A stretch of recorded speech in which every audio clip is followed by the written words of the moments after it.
TruthSeekah and/or its affiliates are not responsible for any strange phenomena that may occur during or after listening to this podcast, which may include the following: heightened senses of awareness, psychic abilities, UFO sightings, alien contact, time loss, out-of-body experiences, ringing in the ears, ESP, lucid dreaming, increased synchronicities, astral projection, telepathy, stronger intuition, levitation, miraculous healings, and/or remote viewing. Please be advised to listen at your own discretion.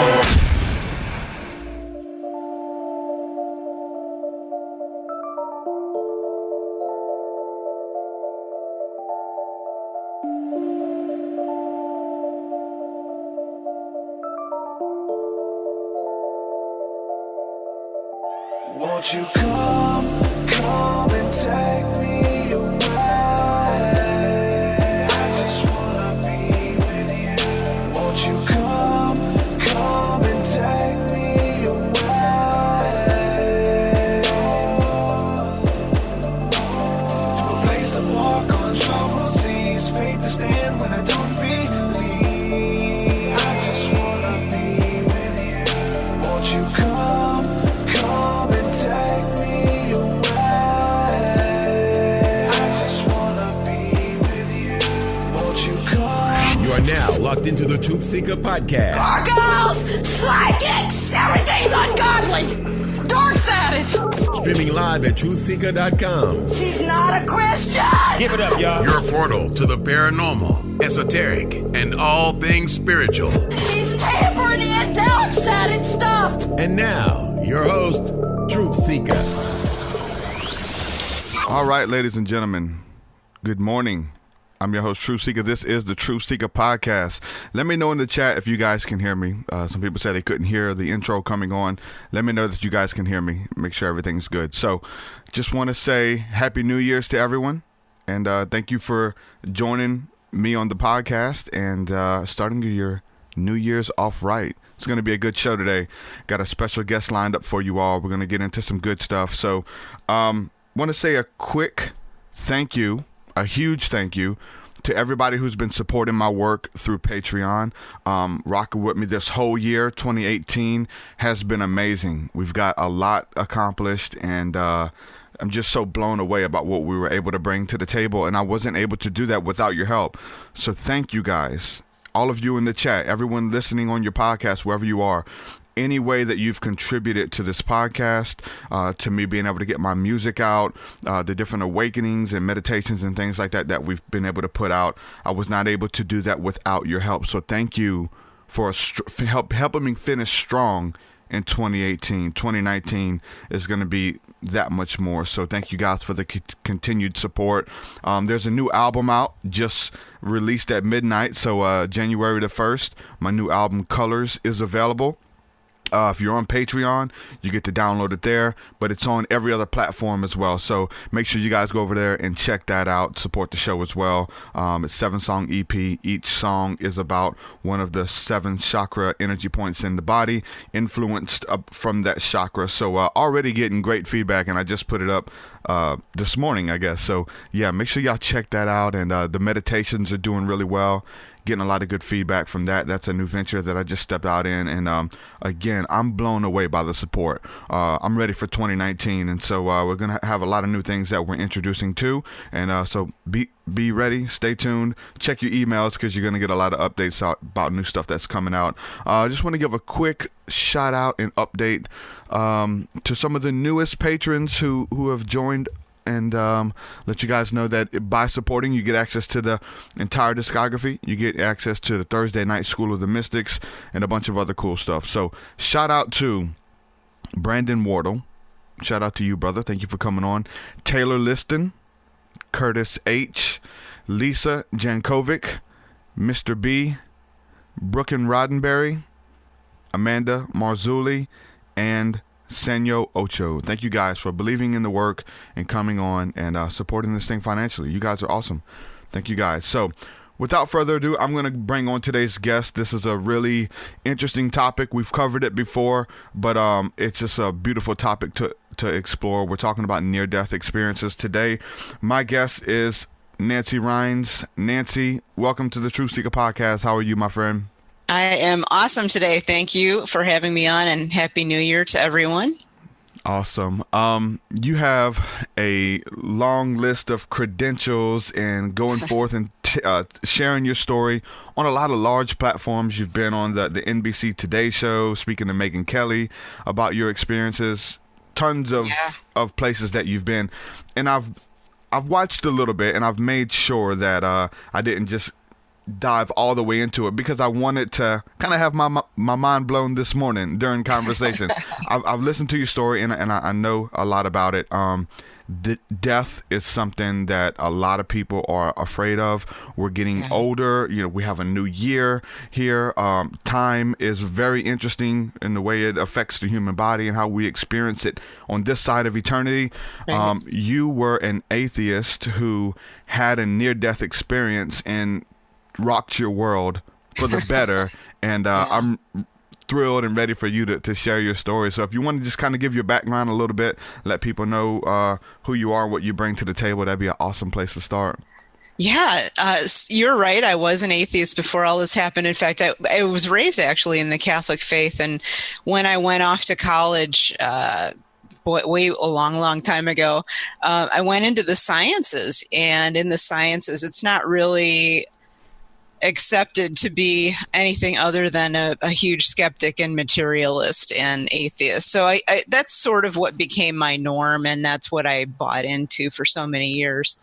But about actually 5 years ago, in just a couple of days, so my 5-year rebirth anniversary is in a few days. You have the date? I do. Actually, my accident that I'll be talking about was on January 3rd of 2014, so it's coming up here pretty quick.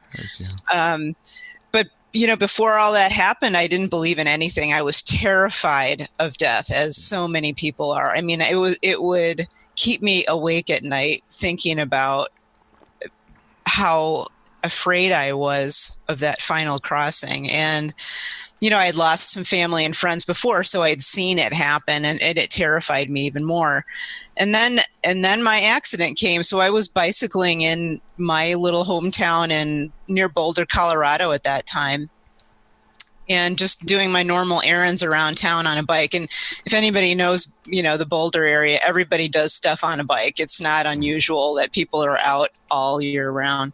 So I was out on January 3rd. It was a beautiful, warm day, and I went into a roundabout, one of those traffic circles, and I was basically T-boned like this from my right side by a woman who was driving a very large SUV, and she was texting while she was driving. I didn't know that, but I just saw as I was coming into where her road was hitting the traffic circle, I thought she was going to stop, but at the very last minute, it looked like she kind of floored it. So I didn't know what was going on. I was just in that moment focused on trying to survive. And somehow, she hit me, but somehow I ended up on the hood of her vehicle looking in at her, like, kind of like one of these. What'd you do? Pardon me? What'd you do? What'd I do? Like, hello, I was thinking in my mind, hello, aren't you looking at me? Can't you see me? But she was so focused on her phone that she didn't see me looking back at her. And so she kept driving, and I was absolutely flabbergasted, but I was also terrified. There was that immediate, I had this feeling that this could be it. This could be how it all ends for me right here. And she kept driving, and I ended up, because I couldn't find anything to hang on to, I was just in that weird point on the hood of her vehicle I couldn't grab. So I slipped down the front of her vehicle and hit the pavement. And then as she rolled, I was luckily in between her front wheels, luckily. But as she rolled over me, it was something like out of a movie, almost like Indiana Jones. I actually got stuck on the underside of her vehicle. And she was dragging me as she was driving. I'm underneath like this, being dragged underneath the vehicle. And talk about terror. I was absolutely terrified. But one thing did happen, which was the beginning of my sense that all is not as I thought it was in my whole life. So as I hit the pavement, there was a part of my consciousness that remained in my body. It was very animal. I would say like I call it the human body consciousness, very focused on survival, fear, terror, that whole, everything that we would think of as far as what an animal might feel in that situation. But then I at the same time, I noticed a part of me was outside of the accident, watching the whole thing, seeing things that I shouldn't have been able to see from under the car. I was watching that whole thing from, 50 to 75 feet away as I was being dragged underneath. And it was that part of me that was outside. I call it, some people call it the watcher, some people call it your soul. I don't know what to call it. I just know that part of me was very calm and serene and very connected, I guess you might say, to the greater reality, and knew that this was going to be fine in the end. And there was a kind of a struggle that I had. There was that sense of everything's going to be just fine. It hurts now, but it will be fine. And then that me underneath the vehicle was like, no, this isn't okay. This is horrible. And that sense of what I call dual consciousness, being able to experience two levels of consciousness at the same time, very distinctly, that lasted until the paramedics finally arrived. So what I saw from my outside perspective was that the guy that had been following her he was in another truck, just a bystander, drove around the traffic circle the opposite way to stop her because he had seen what happened. So he blocked her from continuing to drive and effectively saved my life. If he hadn't done that, I wouldn't be here. So he was able to stop the accident from continuing, or stop the crash from going on. And then he called, he and probably a couple other people, from what I understand, called it into the police. And, the paramedics arrived fairly quickly after that. And luckily for me, there was a nurse on the scene who happened to be a trauma nurse, or at least she said she was a trauma nurse. And there was a trauma doctor at the scene as well. He was following me in another vehicle. So he was behind me, and he saw the whole thing unfold. And he ended up being my doctor in the ER for the rest of the day as well. So he followed me in. But I was so lucky to have all of that support and help right away at the scene. But as the paramedics were working on me and I was feeling the body pain, I had that sense of both aspects of my consciousness coming back together. And I remember laying there on the pavement thinking, what the heck just happened? I didn't use the word heck, but what the heck just happened? What was all that? And I had no concept of what that could be, because first of all, as a scientist, I've been trained your consciousness can't leave your body because it's produced by your brain, right? Yeah. So that whole thing shouldn't have happened, but it did. And that's where the weird stuff from the old me, the weird stuff started. But for me, that's where my life really began to unfold in a beautiful way. Wow. That's pretty deep. I mean, a lot to say there. So it almost seems like it was going to or was a hit and run. I think it was going to be a hit and run if he didn't stop her.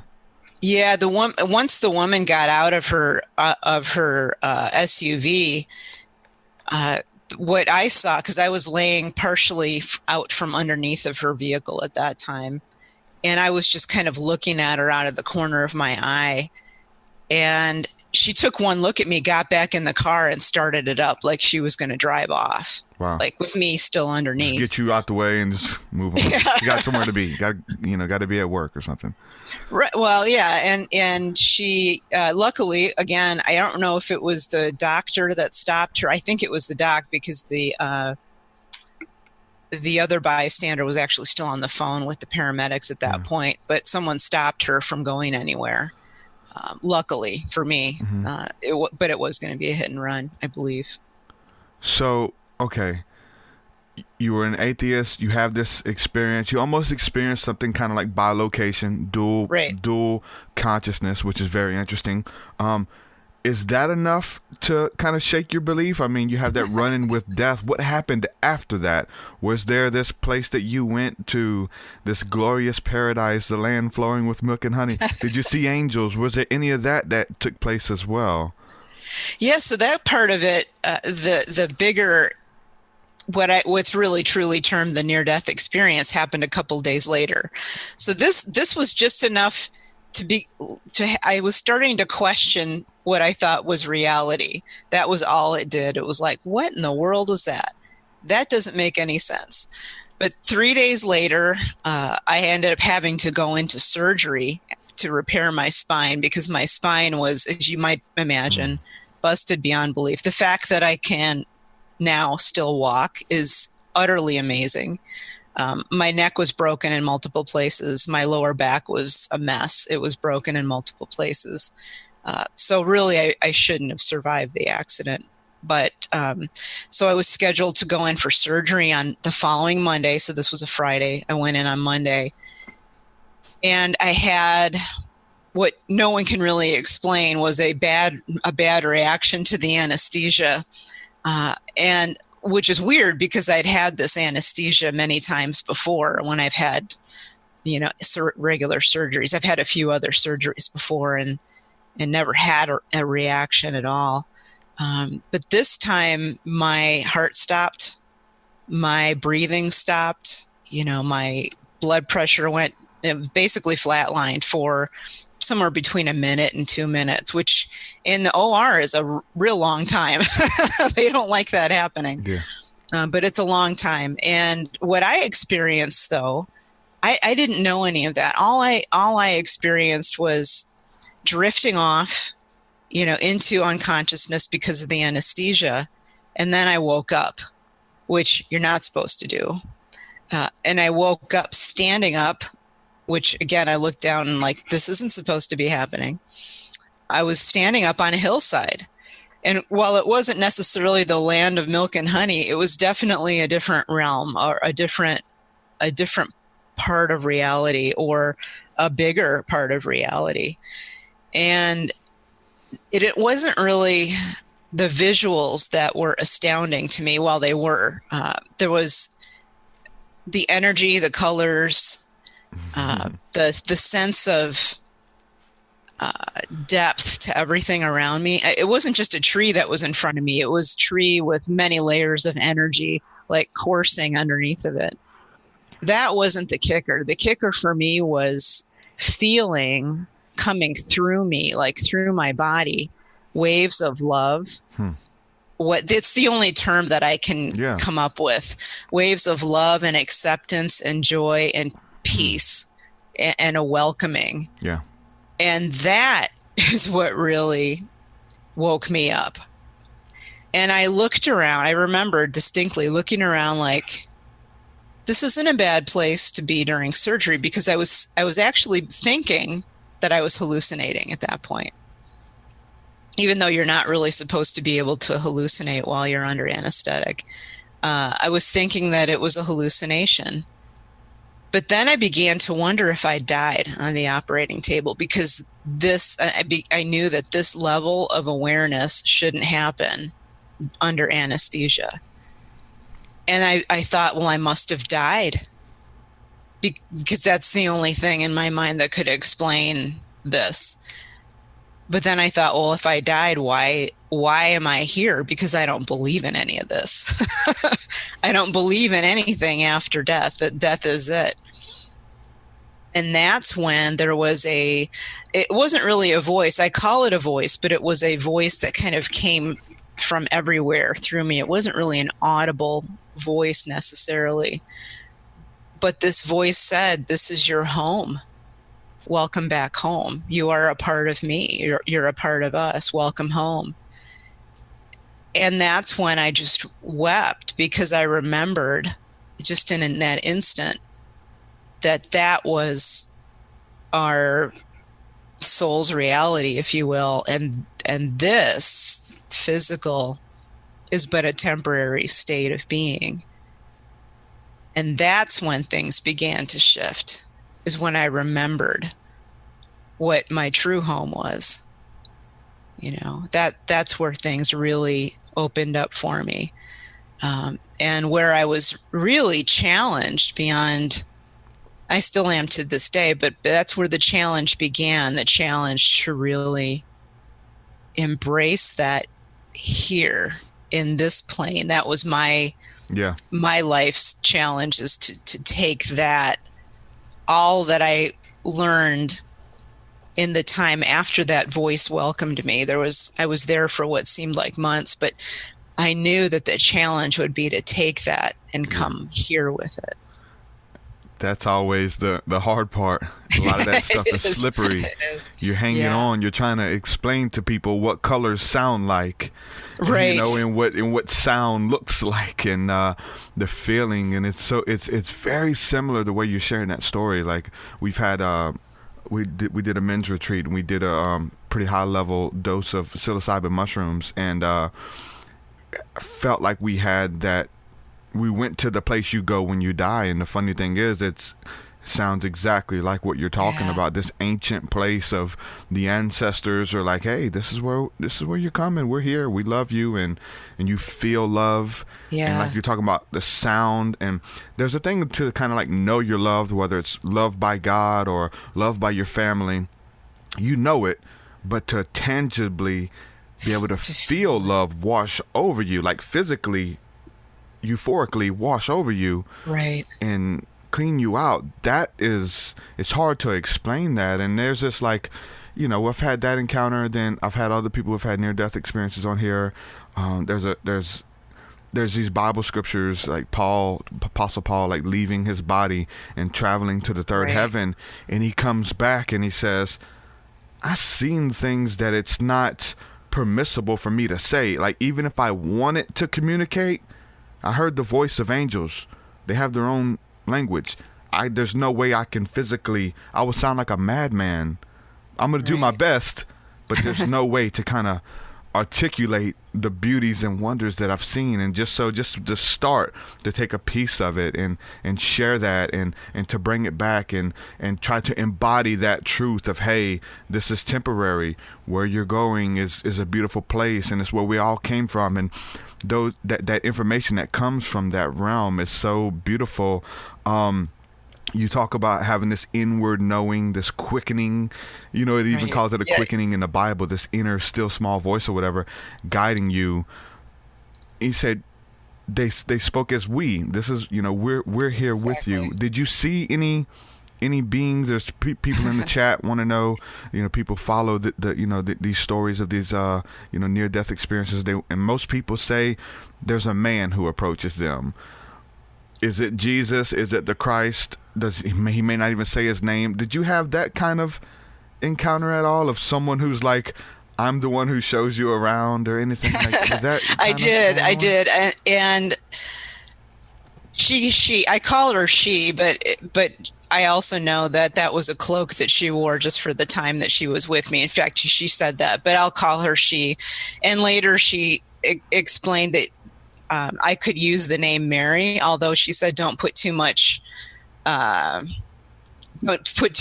that name. It's just a name that many have worn, and it's just as good as any, is how she put it. So it's just a name, which is why I often don't use it. People put too much what's his name around that. If you don't get the name right, then doctrine and things. But this, when she approached me, she looked like a silvery spiritual. I mean, all I can say is she looked like a silvery spiritual being that was vaguely in a human, like womanly form, with what appeared to be long hair, and she glowed. I mean, it was like this silvery glow that was coming off of her, and her garments or her energy around her looked like, cloaks. But I knew, and she explained to me that was really just a form that she took in order for me not to get freaked out, because as a human, I'm still partially in that human phase, because what I've learned since and during that time is that when you first take the first steps in leaving this body, you're still pretty well attached to it. There's a process of letting go of that attachment to the physical human self. And I was still pretty fairly attached to that physical human self.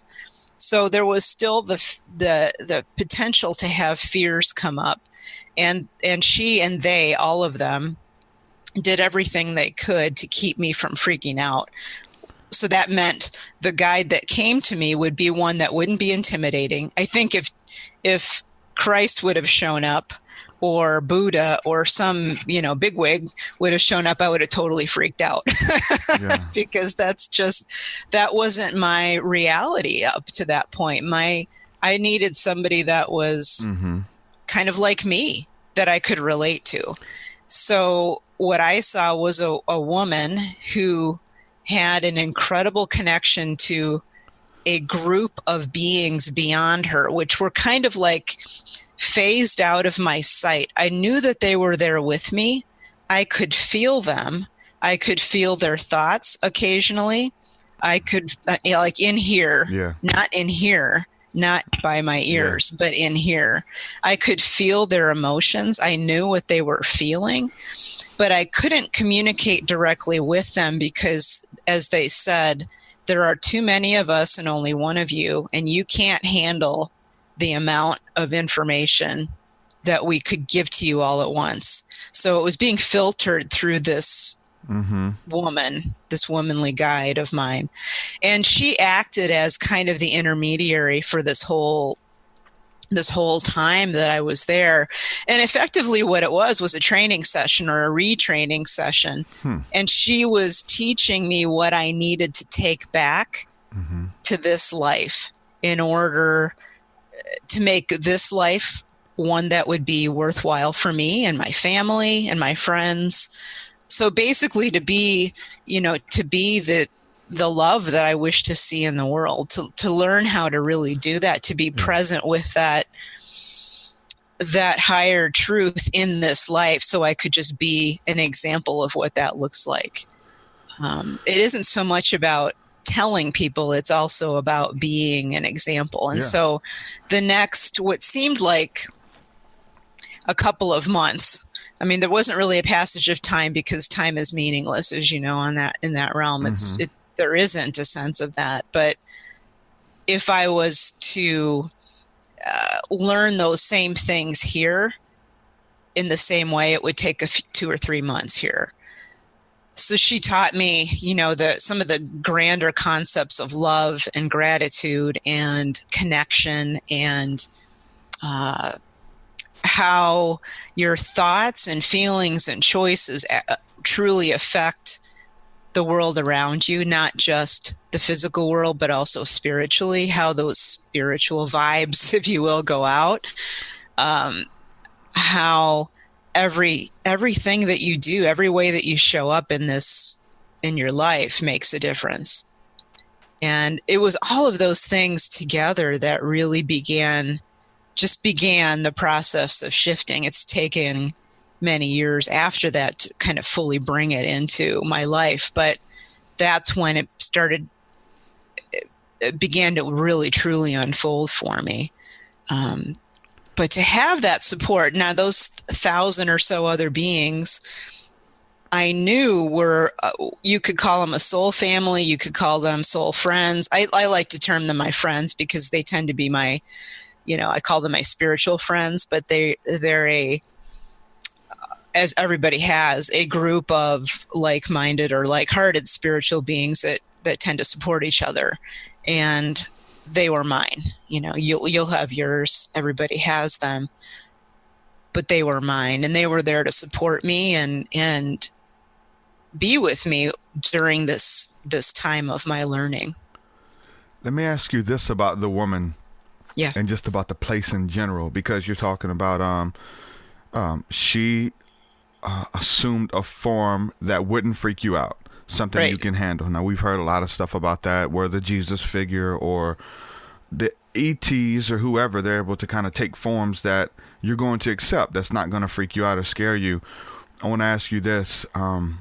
In that realm that you were in, you've seen hills, mountains, beautiful trees. It looked like earth, something you were used to, something, a place where you wouldn't freak out. Hey, this is what she knows. She loves trees. Energy. Right. Let's show her this.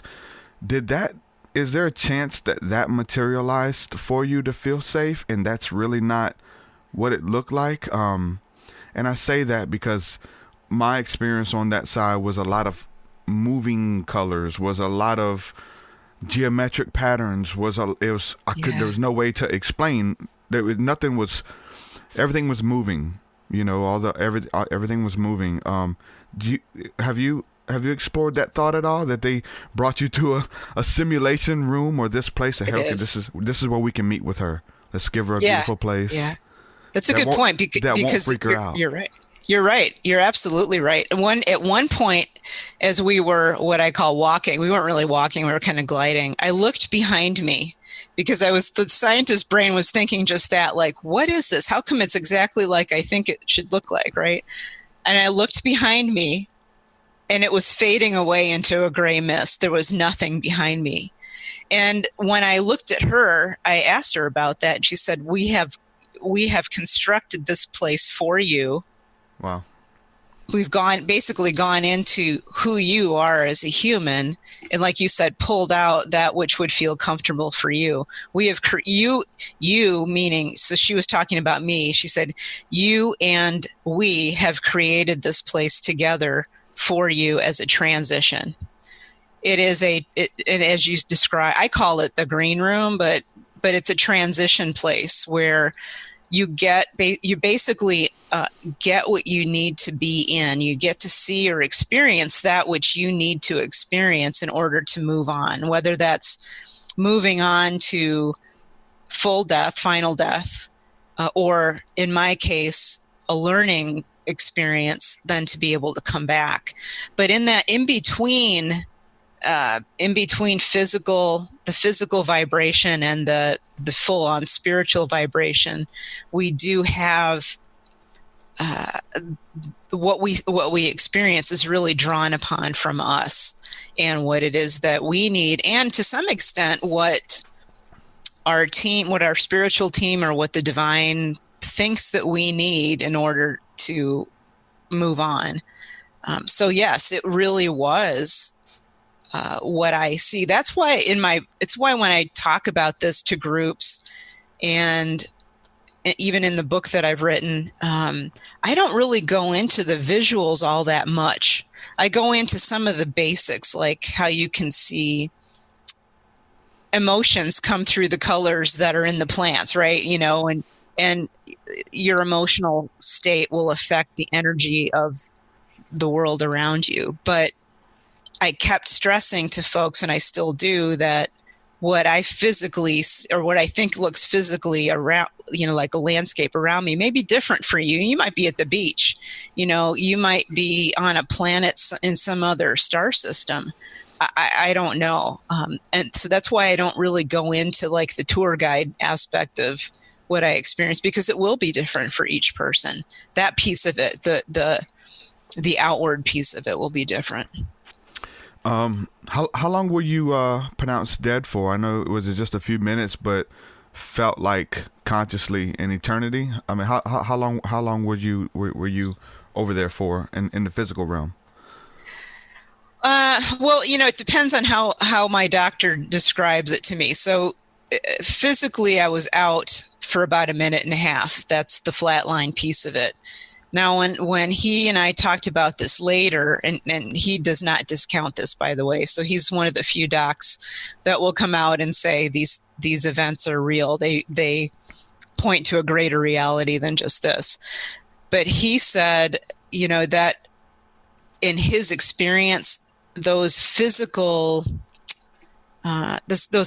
crises can just begin the NDE, and the NDE itself can last for like the entire surgery. So he doesn't really know. He said it was at least a minute and a half, but that it could have been for me that I was, off in the spirit realm for up to 2 hours, because that's the length of the surgery. I don't know. I don't really know. But I do know that to me, like it said, it felt like a couple of months worth of. There's no time. Right. There isn't. And and that's the hard thing one of the hard things to explain to people is like that time dichotomy. We experience an arrow of time, as it's called, but there, everything is all at once. Everything is now. Whenever you came back, you talked about this, this information that you received and just deep inner universal truths about God, about life, about yourself, about energy. You take that with you. You try to articulate it. There's much more that was shown to you, but it's slippery. And it's just how the human mind works. We kind of know it. We forget details. Because there's just so much. You're talking about, like I said, almost like another lifetime within a 2-minute window, maybe, or whatever the case was. So you kind of lose a lot of that stuff coming through, but you hold on to what you can to try to articulate it, to remember, to write it down. Are you able to communicate now with the angelic figure that approached you, with the guides? Did they tell you, hey, when you need us, we're here, just tap in, come to the place where there is no time, in between the thoughts. That's our walkie-talkie. Come here, we'll meet with you. Are you able to do that and actually go back and access that information again? Do you practice that at all, or? I do. It took me a process of over maybe 18 months to learn how to do that from here, because it's a shift. It's really learning how to shift your energy up enough that those entities, the celestials or angelics, can come down and you meet in that level where both can communicate. For us, it's tough for a lot of people to get their energy up to a place where they can hear that. Oftentimes, everybody actually has access to that divine voice in their heart. And that's where going into the quiet, to whether you call it meditation, I call it prayer. Some people go out into nature and commune with nature, but getting into that quiet voice in your heart is an easy way to get there. But if for me to get to a similar level as I was during my NDE, which almost every near-death experiencer wants to get back to experience that level here in the physical, I've learned how to do it through a combination of contemplative practices and raising up my energy level. But it's a very deliberate and intentional process. I can, when I get myself into a pickle, sometimes that guidance will come right through, whether I've done the work to get up to that level or not. And my spiritual guide will be right there with me. But for the most part, I have to be very intentional about making that shift up in energy or consciousness to get to that, hear that guidance. Growing up Catholic, I don't know what it was that swayed you away from the faith or made you become an atheist. If you really believed at all, even growing up Catholic, there's always a sense of you're running from the very thing that you need. You're Paul, Paul, why are you persecuting me? I created you, but you're telling people I don't exist, or you're an atheist, you don't believe. Well, there's the scientific mind that just kind of battles faith at times like that. Coming from that background, Catholicism, and forgive me if I'm wrong, but I really see the Catholic faith really venerates Mother Mary, sometimes maybe even over Christ, where, you know, you know what I'm saying, we pray to Mary, we ask her to do, you know, to pray on our behalf and things like that. So it's very oriented around the woman.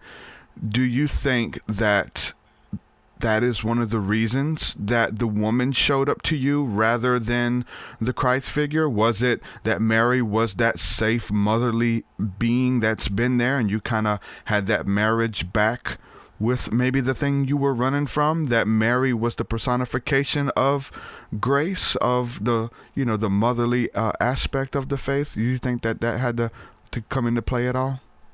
I think it may have been the nurturing aspect of it, the motherly aspect. Again, the figure that showed up to me said not to place too much emphasis on, you know, the name, because it wasn't who she was. Yeah. But I think the fact that it was a gentle, loving, motherly figure probably harkened back to that. But there's also another potential aspect to that, in that, you know, my childhood wasn't necessarily the best. And at that time also, I needed a motherly figure. Wow. And so there's probably a lot of reasons why that being chose to show up as a female. I mean, the way that she explained it to me, and I hate to use the pronoun she, because she really wasn't a she at her core. She was non-gender specific. You know, it was technically in our language, it was an it.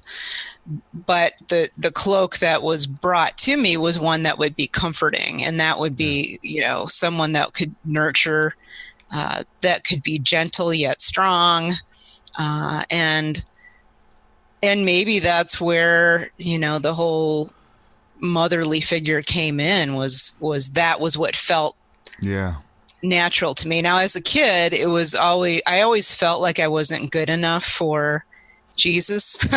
I never felt good enough for Jesus, because he is, at least in my church, he was, you know, this perfect being that, you know, you couldn't be imperfect around him, right?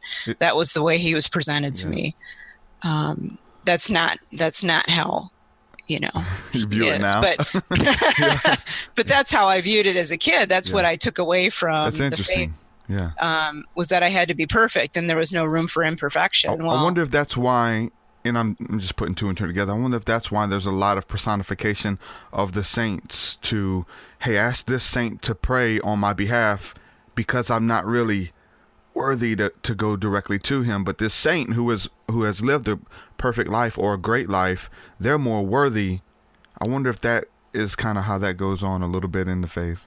It could be. You know, a lot of Catholics, or lapsed Catholics that I've spoken with, have that insecurity about Jesus, about Christ. They don't. In fact, my dad, you know, when he was a Catholic up until the day he died, and didn't feel worthy of Jesus the day he died. And you know, this was a man who had been a believer his entire life, 70 some odd years, but he didn't feel good enough.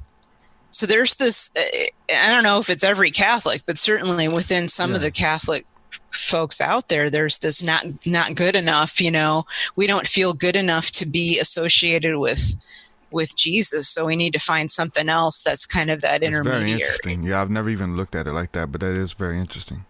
Yeah. But we are. I mean, we are all, I just want to put it out there. Yeah. We are all good enough. Imperfections are normal and accepted, and part of the whole process of being human. And it's fully understood that we are imperfect beings, that we're loved.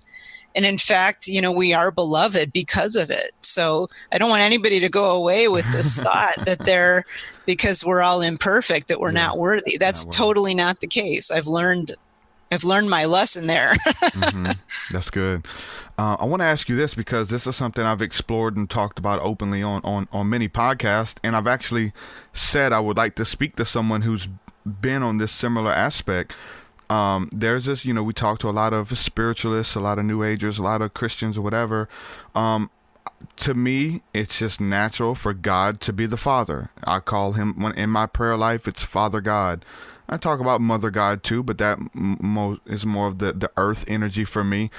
This Father God, and how when I came to faith, it was very much so that I had a mother growing up. I didn't have a father. I needed that masculinity. Right. I needed that father figure to hug me, to love me, to affirm me, to teach me things that a father never taught me. So I can be objective about my belief and know why I needed that father. And quite literally, I feel like God showed up as a father in my life, right? But I wondered, what about the person who didn't have the mother?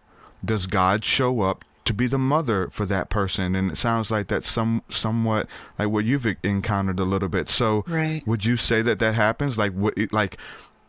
There's all of these names for God, even in the Bible. There's, I'll be your provider, I'll be your protector, I'll be your strong tower. And there's different literal names for each attribute of God the Father.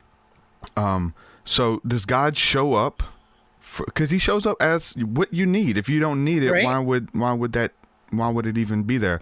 But if you need the mother figure, does God show up and nurture you or send forth the angels who are the nurturing spirits, or the Holy Spirit, which is more of a motherly figure? Is that kind of how you interpret it a little bit? Yeah, I think so. We're like I said before, we're given exactly that which we need, not just during an experience like an NDE, but here and now too. Mm-hmm. In this place, there is no separation. That's one of the key things that I learned is there isn't we invent this separation between the physical and the non-physical. It's just a gradual shift. There's not like a wall that you have to jump over in order to get, into the spiritual realm. It's a shift in consciousness and a shift in energy that's on a continuum, really. But yes, we can experience, at least in my view, we experience the divine in whatever way we need in that moment. For me now, it shifts a lot. I tend to experience that divine presence as it's been, as I heard it over there, called the one who is the all, or the one. And so that's how I experience it, as kind of a non-gender specific, one love, one universal knowledge. But certainly at times so I had another NDE last year, very brief, but in that time, that divine voice was very masculine. I mean, it was very definitely the same voice, but it came in with like a more masculine aspect. And so during that brief experience, I think what I needed was kind of like a firm father figure to say, you got to make a choice here, kiddo. This is do or die, literally. And I needed that firm kind of father-like voice to make that decision.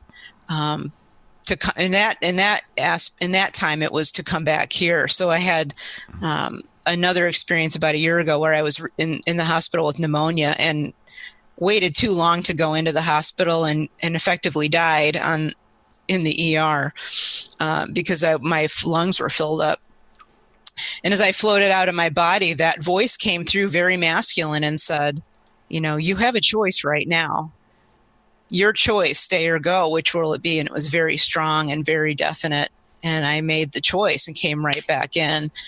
So yes, we can, from my perspective, we can experience it in any form that we need. And that's the beauty of it, right? We're loved so much. We are loved so much that it's hard to put it into words, but we're supported in whatever way that works best. Sometimes it might not be easy. Sometimes we might need a little bit of a boost or a jolt to get us out of our comfort zone. But we, in the end, do get exactly what we need in order to make that shift. Now, what about the concept of hell?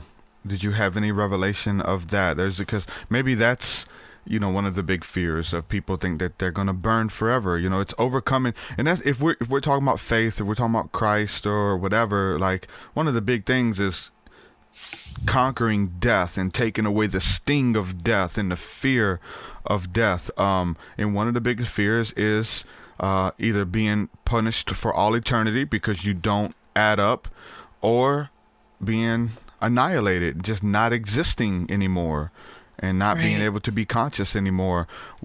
Did you explore that aspect at all? I didn't directly. What was explained to me is that we can certainly create a hell for ourselves here on earth pretty easily. So that's one aspect of it. There's another aspect of it, though, that when we first cross over, during the true death of the body, not mine, where everybody knew that I was coming back here except me. All of my spiritual friends knew I was coming back. So that it's a little bit different when you're truly dying, when your physical body is truly dying. There is a moment, as my spiritual guides have told me, where you have a choice. You can choose to go to the light or turn away from it. And it's that turning away that is, in my estimation, may be the hell that a lot of people are afraid of. But the turning away is only for as long as you wish to turn away. You are accepted back as soon as you embrace that divine love, the divine presence, the divine light. There is no, I hate you for all eternity, at least as far as I can see. As soon as you make the choice in here to embrace that divine love, the divine being, God, you're accepted back in. Now, that doesn't mean, everybody takes this the wrong way at first. It doesn't mean that you're without consequence for your actions.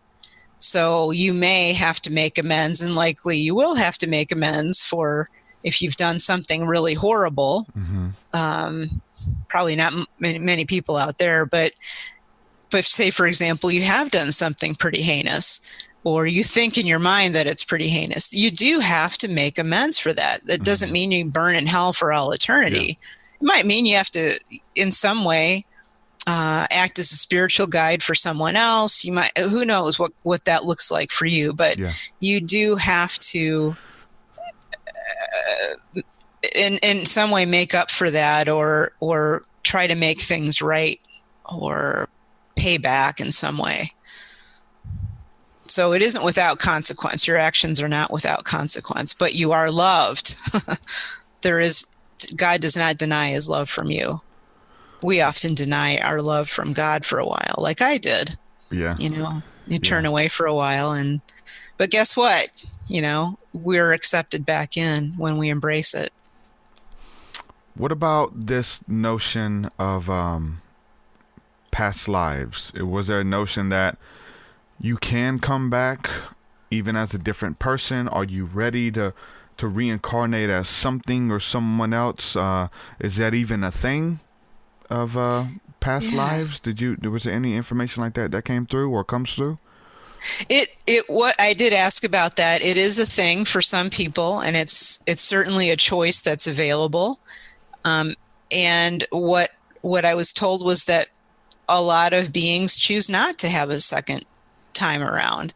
Some do. It depends on that individual soul and their connection to the divine, to God, what would work best for that person. So it isn't, from what I saw anyway, it isn't mandated, like you must return and do this and that. It's more like, is this going to be helpful for you? But there are a whole lot of other ways, to do work or to live in that divine love. You don't have to necessarily be back here in this physical plane. I've spoken with a woman who remembers several past lives intimately, and also when she acted as a spiritual guide for someone else.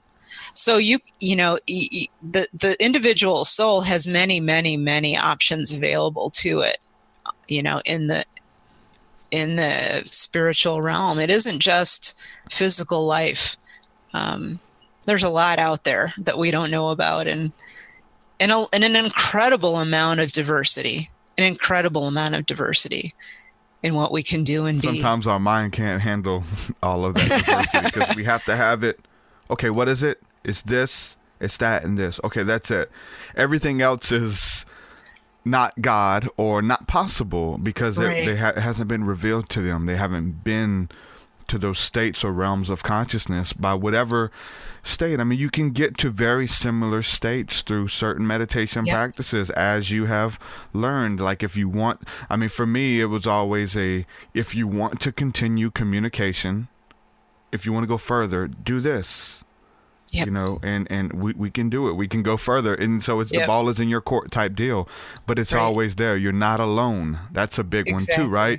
Being an atheist. I mean, I'm sure that idea is a very lonely road, as one that, you know, when you're alone, you're alone. That was one thing that changed for me when I came to faith, was the fact that I was always depressed and by myself and loathing and stuff as a teenager. But then when I came to faith, I was never alone again.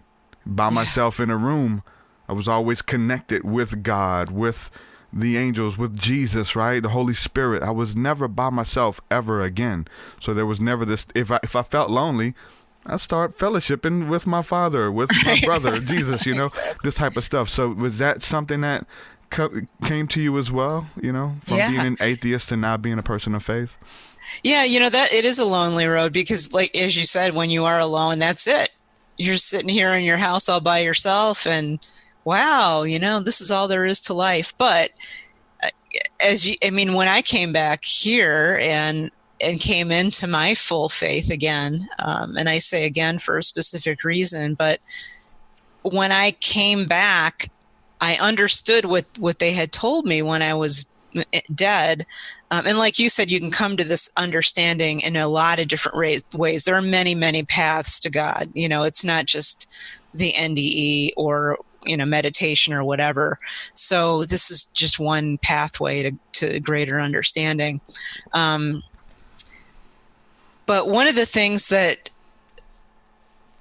my friends, my spiritual friends, my spiritual team told me is, we're here for you 100% of the time. All you need to do is call on us. We're here with you. And what they also said is, don't forget about us because we like hearing from you. Mm-hmm. So even when I'm not in that state where I've raised where I've intentionally raised my vibration up or whatever, raised my consciousness to be able to have a real full-on communication with them, I know they're here. I still greet them. You know, I talk to God all the time. You know, people might think other people, you know, atheists might think I'm nuts, but I know that it's heard. I know that I'm part of the communication all the time. And it is a very comforting thing probably one of the more comforting things that I've experienced going through this is knowing that my deceased family and also my spiritual friends are able to tap into me at any time and I can communicate with them whenever I want, that I'm not alone, that they're here with me all the time. There is, like I said, there is no separation. You don't have to walk through 10 doors, you know, to be able to hear your spiritual guides. They're right here all the time. You're quite the artist as well. You've got a lot of beautiful art on your website and things. Have you tried to bring that back through the art? Is there I'm sure it's in a little bit of all of it. It's just that expression with this new life that you have. But have you tried to draw the angelic figure, the woman, tried to embody that to show people what it looked like or anything like that? You know, I have, and it's in my estimation, kind of been a failure because it's really hard for me to put into paint that which is ethereal and spiritual. I have tried, and the best I can do is what I've been doing now with the art is to bring in different kinds of paints. So I bring in mineral, like actual gemstone paints that have a really high energy. Yeah. And I also use paints that are sparkly. I know it sounds kind of like, I don't know, like a little girl or something, but that's kind of how I paint now. I paint with these really sparkly, glowing paints so that at least I bring in aspects of that energy into my paint. And my paint technique is different these days. But what I came back with wasn't really so much a desire to paint that which I experienced while dead. It was a desire to highlight the divine here in this physical, because there is divine all around us. We just oftentimes turn a blind eye to it. So there's a painting on my website on my art website of a little girl with Down syndrome, and she's in this glowing golden background, and I used a lot of gold paint and sparkly paint in that. But that came as a result of somebody on social media saying that people with disabilities were ugly. And I said, no, that's not true. There's divine in everyone. And so that was when I began to set out to highlight the divinity in everything, even if it's a dog, or a horse or a person. There's divinity in the plants. And that's what my goal has been, is to really highlight that energy and divinity in all around us here in this plane. It's very interesting. How do you feel after creating now? There's this weird sensation that I get of when, no matter what it is, right? If we hear the scriptures that say that we're made in the image of God, who is a creator himself, right? And so we're these little creators. You're right. Once you bring something to life, I mean, you have the book, we have this interview that didn't exist until we put our minds together and we did this interview, had this beautiful conversation, or we're having this conversation. Your artwork, it didn't exist until you maybe went into the ether, went into your mind, or seen the beauty of a plant. That's just something that's just ordinary, and you brought it to life and you embodied it, and now it exists here. Is there this appreciation of I'm a little creator that it didn't exist? I have this really beautiful feeling when I create stuff, and I know that I'm contributing something beautiful to the world as a creator. Do you feel that as well, that connection with your art and stuff? I do. And it isn't for me only the end product. I don't know about for you, but when I am actually in the act of creating, I don't even feel me anymore. For me, on most days that I go to the easel, it is as if I'm in an all-day meditation where I don't exist. It's just, I'm just there as a way for the brush to make its mark known on the canvas. And there is that energy of creation kind of coming through me almost without my input. Now, granted, there is some of me, physically, but there is when I'm in the act of creation, it's almost like a oneness with the creation itself, with the bigger creation.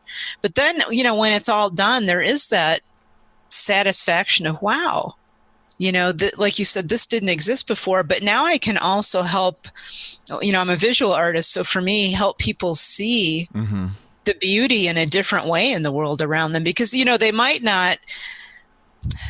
not see a dog sitting on the back of a pickup truck is all that beautiful when they're out, driving around. But when an artist paints it and does certain things with it, that viewer can take a step back and go, wow, I can appreciate that now in a different way. So that really gives me satisfaction that people, maybe because of something they see of mine, appreciate the world around them a little bit more. I mean, I certainly do. Whenever I look at anything now, it's just beauty. That's all I see is beauty. It doesn't matter what I look at. It's all divine beauty. See God in all. Exactly. That's what it's all about for me is. So whether I write a book or not, or for me, it's mostly paint. That's how I express that beauty that comes through me. And to me, it's a blessing, and it's an absolute divine blessing that I have that capability to do that. What did you do before the first accident? What did you do for a living? I was a science writer. I wrote scientific and technical stuff for various companies in the Boulder area, mostly doing satellite type exploration and So, we get a satellite, and the satellite would look at the Earth and, look for different minerals and stuff. And I was the technical writer, science writer for those folks. So it changed a little bit. You're still writing. I still write. Yeah. It changed the trajectory of what I wanted to write about. In fact, my brain doesn't really work as efficiently in that way anymore. And who knows why, but it doesn't. I love the scientific method. It's a really great rational way to look at things, but it isn't the only way. And there is more to life than just science. There's more to this universe than just a scientific viewpoint. And I think that's what shifted for me, was just the knowing that there's a lot more out there than what I learned about at university. Yeah. And it's much grander and more amazing that I could have ever learned about in graduate school. There's this idea that I've been kind of exploring a little bit, whether we're talking about psychedelics or maybe any type of near-death experience, this place where you go, where you see eternity. You see what you get a better picture of even this life and what matters. The stuff that I'm seeking, the stuff that I've been working my whole life to obtain, it doesn't matter. What matters is peace, love, joy, family, making memories, helping people. Like, those are the things that you kind of bring back from that realm. And people have come back from, the near-death experience. They've come back from the psychedelic experience with this profound beauty, this kind of like they kind of know what they need to do to fulfill their destiny. The whole, time is short. God, hey, are you going to do it or not? We've given you the tools. Now let's get with it type deal. So there's this passion you come out with to be gung-ho and just grab the world, and do what you were sent here to do. Now that road can be, where that starts and how long that takes is something where you have that vision. Now, that's the good thing about the NDE, the psychedelics or whatever. And so, but some people, if they don't have the pattern, the mold, they don't have the direction on what to do, and they return to their mundane jobs. Their boss is breathing down their neck. They need to perform faster. They got to meet quota. They get back into the hustle and bustle of capitalistic America, and it just sucks the life out of you, right? Yeah. And I'm only as good as what I can produce, and I'm only, I'm making minimum wage or whatever the case is, and I've seen eternity. I've seen God. I've seen angels. I hear their song. I see their colors. They communicate with me. But now I'm back here in this mundane. It can, if you don't do what you're supposed to do, it can produce a depression within you. Like, man, I'm meant for so much more, but I'm spending 50 hours a week bagging groceries, and I'm supposed to be painting. I'm supposed to be singing. I'm supposed to be doing a podcast. I'm supposed to be writing a book. I'm supposed to be sharing my story. If we don't do it, there's this weird depression that comes in. I think there's a place you can go where the depression and that fear of not fulfilling your destiny, you use that as fuel. You take that and say, okay, I know what I'm supposed to be doing, and I know what happens if I don't do it. I'm going to be depressed. I'm going to go to the grave feeling unfulfilled. So there's this game plan that you have to kind of figure out of how to do it. How do I write a book? How do I book my first interview? Like, you know what I'm saying? You have this vision of what you're supposed to do. Now, does that sound legit to you, that it can it can birth depression if you don't do what you're supposed to be doing, Yeah. Oh yeah. In fact, in the NDE community, that's really well known. In fact, I gave a talk at a national convention about that, because so many people that have, whether it's an NDE or any other type of spiritual experience, there is that really big risk of coming back and being horribly depressed. And I was for about 18 months after mine. I was not only physically traumatized, and that actually I healed very quickly physically. It was, like you said, for me, the being back here in this mundane reality, having to put food on the table, having to wash the clothes and do this and do that. What I ended up first for me, I went the route of realizing what it was that I came here to do, remembering that. I had to let go. I was really angry at God for sending me back. I was so mad for so long, but I didn't know it. It was kind of at almost a subliminal level. I didn't realize I was carrying that anger, that why couldn't I just be dead? That's really what I wanted. When I finally let go, it was like this epiphany one day where I realized that was what was going on, because I had asked for help from God and my guides. What is going on? I don't feel very good. I feel depressed. And I had that knowing all of a sudden that I'm angry at being back here. Once I let go of that, then I was able to really get into the determination of, okay, now I know what I need to do. I used that prior depression to really fuel the work on my book. Yeah. And for me, I had to realize I couldn't do everything all at once. I had to take it one step at a time. So I did one little thing at a time and didn't set necessarily a time limit, like one must write the book within 6 months. Yeah. That wasn't what I did. I just knew I needed to take these baby steps and it would get done. So I started to take the baby steps. The second thing that I realized I had to do was to rely on other people. And it wasn't all about me. I didn't have to do everything by myself. I could rely on other people to help me, even if it was just to act as a sounding board, to someone I could go to and say, you know what? Sometimes being here stinks, and here's why. And sometimes you just need someone who can listen and hear you and just say, okay, I got it.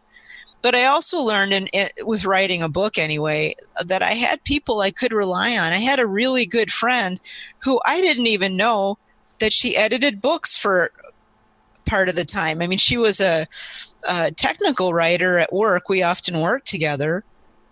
I had no idea on the side she had this entire other business of editing spiritual books for people. I had no clue until we talked about this after, I started writing my book. And so she was my book coach.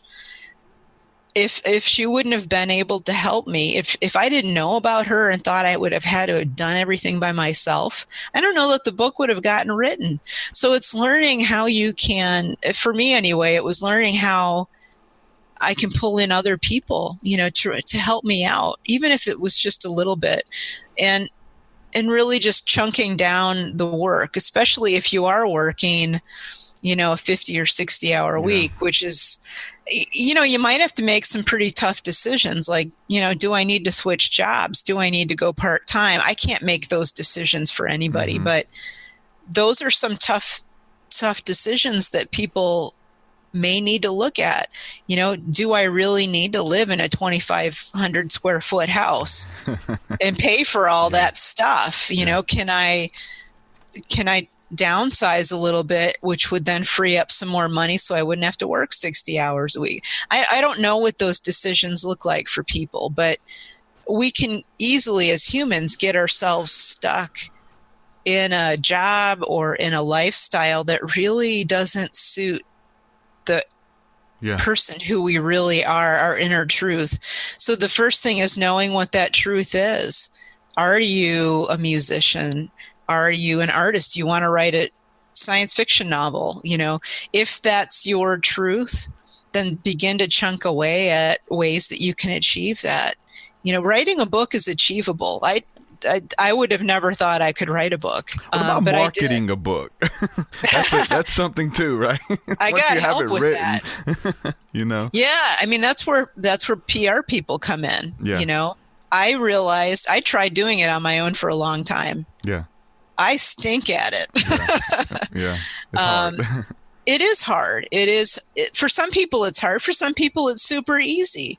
I work in business, throughout my business career, even in the government, there are PR people. There are people who do that for a living who are wonderful at it. So it helps just to hire them for a couple hours a week for help, even if it's just a consult. I don't think in that way. And that's just, I'm a creator. I'm not a marketer. I just give it out. That's it's up to the people who help me to find the venues for what I do, my speaking venues or these venues. Mm-hmm. But each person has gifts and abilities that they bring to this planet. And one of my friends is an incredible PR person. That's the gift of love and light that she brings to this planet. She does it exclusively for people who write and speak on spiritual topics. And that's her gift to this planet, is bringing those voices to the wider world. She doesn't have to necessarily create a painting. Her creation is bringing these voices out to the world. That's good. Let me ask you this is a question we had in the chat. And if anybody has any questions, go ahead and type them and I'll try to translate them across to my friend here. Sarah wants to know, I'm sure you've probably heard this too, especially being in that field and going to lectures where everybody has a different, view of it or whatever the case is. And I've heard this too. Going into the light can be a trick. That's the trick to try to hey, come here. You're not supposed to do that, is what some people have tried to promote and say, almost like a doctrine. Hey, this is the trick. They're trying to trap you or whatever.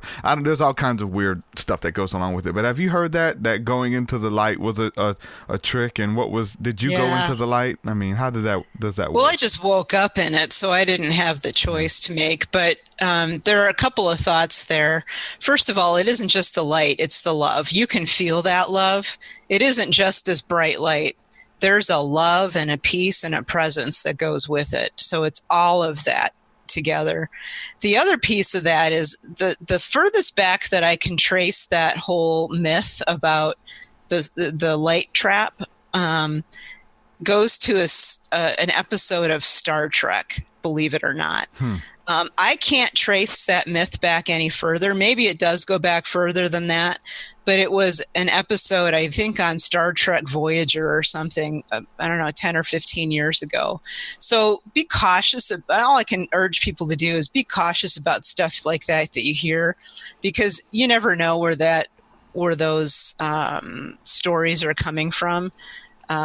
If you need to trace it back, I mean, that's truly the furthest back that I can trace the myth of the soul trap of the light is an episode on Star Trek Voyager. So just be cautious about what you hear. And let me tell you that when you die, you'll know. There isn't a question. You'll feel the pull to the love. And that's what I would recommend, is just going with the love. That feeling of love and joy and peace, not necessarily what's going on out here in what's left of your human perception. Go into the heart, go into the love, follow the love, follow the peace.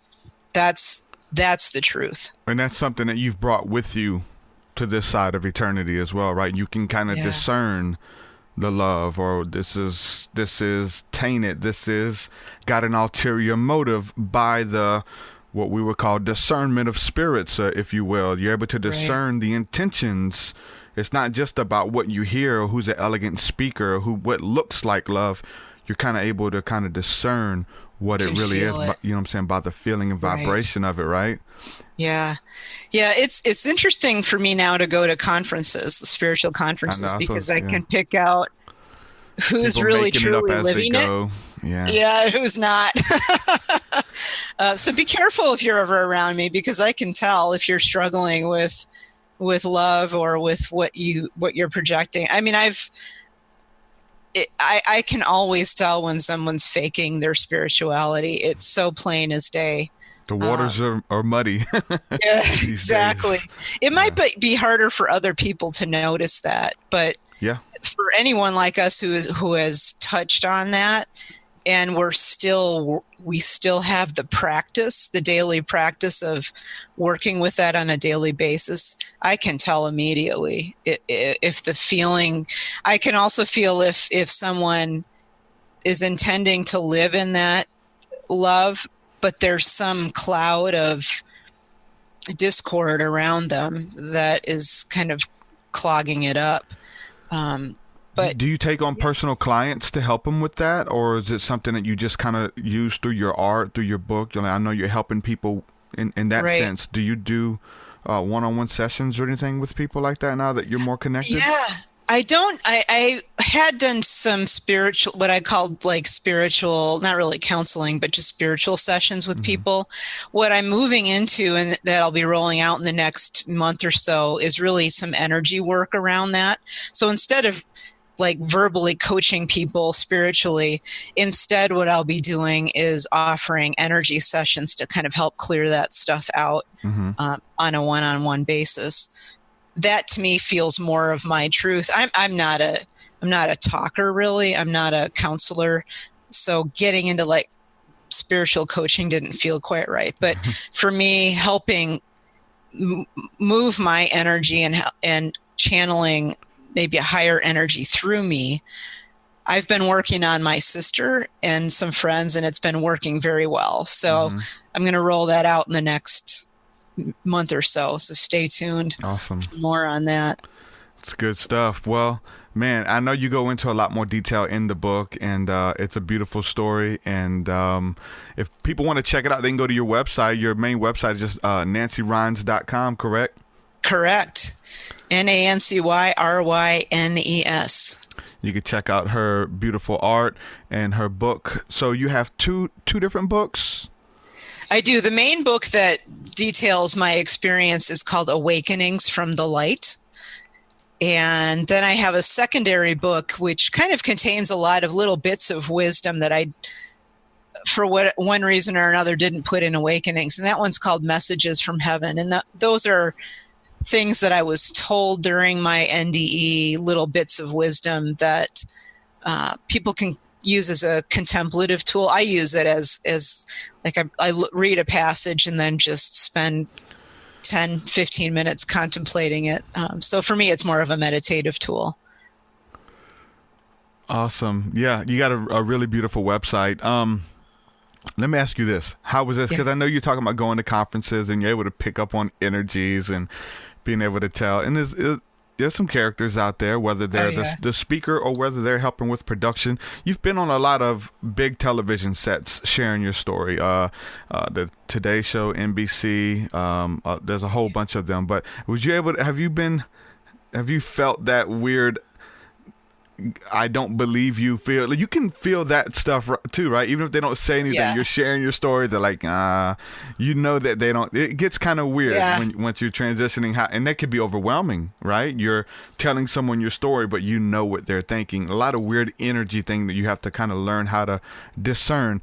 Was that a hard transition at all, being able to share your story in front of people? Because I know you're sensitive to energy and stuff. Yeah, it was. It's not so much anymore, but it is true. I can feel it when someone's not, when they're like, I almost hear their thoughts. Yeah. I can't, but I can almost hear what's going on in their brains. But, like, for example, Megyn Kelly, whatever's gone on with her, whatever, she was totally into what I was talking about. She was in her heart. It was a heart-to-heart conversation. So there was nothing clouding that. However, some of her staff obviously were not very believing of me or Dr. Parnia or Cherie on the program. So I can feel that. The transition to that was hard because I was in that place of love and light, and I just want everybody to love me, right?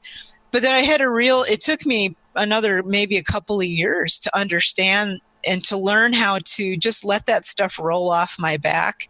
It's still not always easy if there's a vicious personal attack, mostly because I don't want my family to be affected by all that. I mean, I can take it, but I don't want those people closest to me to be affected by it. Yeah. But I also understand, I think, more now that people are at different places, and people come here for different reasons, and some will never in this lifetime be in a place where they can embrace God or any kind of divinity. And that's okay. That may be why they came here, is to experience that. So it isn't, it's not up to me to judge any of that stuff. It's just up to me to learn how to be true in who I am and what I'm saying, and knowing that what I say is truth. I don't lie about what I experienced. If I don't know something, I don't invent anything. I just say, I have no idea. Like, someone once asked me who made God. I'm like, I don't know. If you know everything, who made God? Right. I don't know. Where did the Big Bang come from? Ask a scientist. They'll invent some stuff, but they really don't know that answer either. I know. That's the ones you got to watch out for, the ones who know everything and they just make it up as they go. They have an answer for everything. It's kind of let me ask you this though. Has anything gotten weird for you yet, as far as like, because you're getting out there, you've been on a lot of big platforms, your name's getting out there. Has there been any, this kind of comes with the territory I've had to deal with, it, stalkers? Has there been any people who were adamantly against you or trying to debunk your story personally? Have you ran into any of that yet? A little bit. I mean, certainly not anybody physically stalking, nothing like that. But there are, the skeptical elements out there, the trolls too. I mean, there are people who will just say negative things just to be negative. But what I've done is I've realized that if what I say tweaks people that much, then I'm doing my job. Yeah. Instead of wanting, everybody to be love and light, which I do, I know that for some people to get to that love and light, I have to push their buttons, and I don't do it intentionally. But whatever I say may tweak something in them, and they react because there's a fear or there's some stuff going on in their minds about what happened in the past. If what I say tweaks them enough to have them react in anger, then that means I'm having some kind of an impact. I'm bringing something into their consciousness. They may not actually be able to deal with that for 5 or 10 years. I don't know, maybe never. But if what I say makes some kind of an impact on someone, then I'm doing my job. That's how I've come to look at it. That's a good way to look at it. The trolls are trolls. There will always be trolls. I just ignore it. Yeah, they're definitely out there. And so again, thank you for coming on the podcast. I really enjoyed this conversation. So everybody, make sure y'all go to her website, nancyrynes.com, and watch the interview that she had with Megyn Kelly. It's a really professional piece that was done, and she got to share her story on that stage and many other platforms that you've been able to share your story on as well. It's good stuff. So nancyrynes.com. Nancy, is there anything else that you wanted to talk about or maybe plug or anything before we get off of here? I just want to wish everybody a beautiful, beautiful 2019. And remember always just to live the truth that you feel inside for yourself. I mean, that's the beautiful gift that each one of you are. That gut feeling, everybody can tap into it. The God feeling. Yeah. The God feeling, exactly. All right, Nancy, thank you so much. I really enjoyed this. We'll have to do it again. Thank you. All right, God bless. Nancy Rynes, ladies and gentlemen. Beautiful story. And I know she had more to the story. You guys have to get the book to finish it, but she's got a lot of really cool stuff. And again, her interviews are really beautiful to listen to as well. Near-death experiences, the NDE, the out-of-body experiences. It's kind of the weird bilocation or dual consciousness, to be conscious of your body and then conscious that you're out of your body at the same time. Very interesting concept. I think the the Mary figure is very interesting as well. How God or the divine just kind of shows up in that personification that you can handle, that you need. There's been a lot of people who's talked about that. Jordan Maxwell has talked about it. A lot of philosophers who talk about these angelic entities, or these ETs, are able to show up in a form that won't scare you, something that you can handle. And if you could see them and the way they looked, it may freak you out. And seeing what reality really looks like and the beings that hold this stuff together, it's could be overwhelming. But it shows up in a way that we can perceive it and not get freaked out and try to apply the principles to our lives. It's really good stuff. So with that being said, I hope you guys everyone had a Merry Christmas. Hope you guys have an amazing New Year. That stuff you've been planning on doing it, now it's a good time to start. You've been planning on starting something. You have a passion.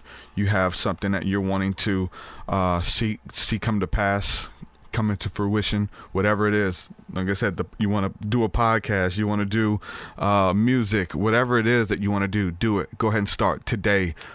Plant something, put something in the ground, or you already put something in the ground, water it, cultivate the land a little bit. Do something today that you want to manifest for tomorrow. If you don't put nothing in the ground, nothing's going to manifest for you. Shout out to my good friend John Santiago, who's in the chat listening. I only listen to a few podcasts, and one of the ones I listened to was the John Santiago Raw. So I got his this shirt here. And it's probably backward on the screen if you're looking at it, but it's a beautiful shirt. Make sure you guys check out his podcast as well. Type in John Santiago Raw, and you'll be able to check that out. So I listen to his podcast. I listen to Michael Basham. I listen to Adam Starseed Bay, all people that I affiliate with. And I listen to Christy Lee's podcast. I'm actually on that one every Wednesday night. So, yeah, man, beautiful stuff moving forward. You got to do something. Don't get discouraged, man. Don't get depressed. It can, when things aren't happening fast enough, you got to do something. I'm approaching, or if not at 200 episodes, and the first ones were done years ago, 2012, It took me a long time to get there, and a long time to find consistency with it, right? To keep it going. But when you have that vision, man, write it down, make it plain. That's what I'm doing. I got my vision board. I got what I want to happen. 2019 is going to be beautiful. Use today. Use these next few days, these next few weeks, reflecting. Get a vision of what you want to come to pass in 2019. Learn from your mistakes. What didn't work? What blew up in your face? What do you want to do better? What are you doing that's working? Find out something that is working. Okay, when I do this, people pay attention. When I do this, I see results. Stick with that. Consistency. Don't have all of these different ideas and just attacking them all, because you're just going to be a jack of all trades and a master of none. Find something that you do really good. Find something that makes your heart race when you do it. Find something that you love to create and bring it into fruition. 2019, man, the ball is in your court. Man, beyond your wildest dreams, there's this whatever you want to create. I'm stepping into some new things. My guided meditations are, man, so beautiful. I'm just honored to be a part of that, of bringing that out, of channeling that information, of hearing the Father's heart and putting codes and modalities within that, and people having encounter through those meditations. It's beautiful. That's just the beginning. I have a lot more in plan for those. If you guys want to check that out, go to my website, TruthSeekah.com. Those meditations are available, and there's going to be a lot more coming out. Excited. My new album is out January the 1st. I got a new 7-song EP that just came out. Most likely going to be doing one right after it as well. So there's going to be a follow-up that's already started on. So that's coming. A lot of cool stuff, man. 2019, the ball is in your court. Much love to everybody who has been supporting and who's continued to support. You guys rock. It's good stuff. One thing I wanted to kind of talk about is kind of something interesting that I watched. and I wanted to be careful on promoting this just because it's very deep. But there's a show on Netflix. It's the show Black Mirror, where they just put out a episode that you get to pick the choices throughout the show. You get to pick what music they listen to. You get to pick what cereal the guy eats, and it's a movie, and you select as you go through it, and you get to pick the choices. It's really good. It's really deep. It can mess with your head if you're, if you have, I don't want to say it, but I have a lot of people who have hit me up over the years who I think it would mess with them, right? Maybe that's the best television. Maybe that's the best movie. It's the one that makes you think, the one that makes you go within and question your life. Like we were just talking about last night, which I've talked about on here before, the show Haunting at Hill House, which is something that it's about death. I mean, and I couldn't help but thinking about death and reliving it. And it's a kind of a grim view of it for the most part. It's a very sad story, but it makes you go within. It makes you question your path or your trajectory. What are you doing? Are you wasting time? Those type of things. And so that's the best art. I mean, even I guess what I bring to the table with my music is to help you get a view of eternity, to have a view of the angelic, of the sixth sense, tapping into your ESP and talking about angelic encounters and supernatural abilities and all of that kind of stuff within my music. And it that kind of stuff sparks something within people and takes them on this journey, right? And so that's the best kind of art. Even like Nancy was talking about her art. She's even using like minerals and things that you'll be able to feel the vibration in her paintings, bringing it to life, and it just being a mirror into eternity. I don't have it with me right now, but my good friend from Seeing Beyond the Veil Art just sent me another piece, and it's this beautiful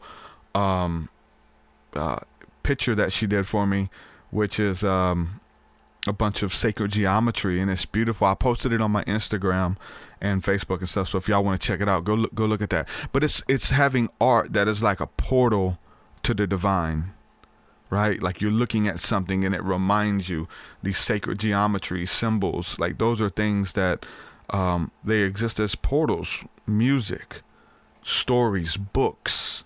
I got this beautiful book here from my guest I had on a couple of weeks ago. Chantel Renee sent me her book, Aligning with the Divine. Great episode, great book.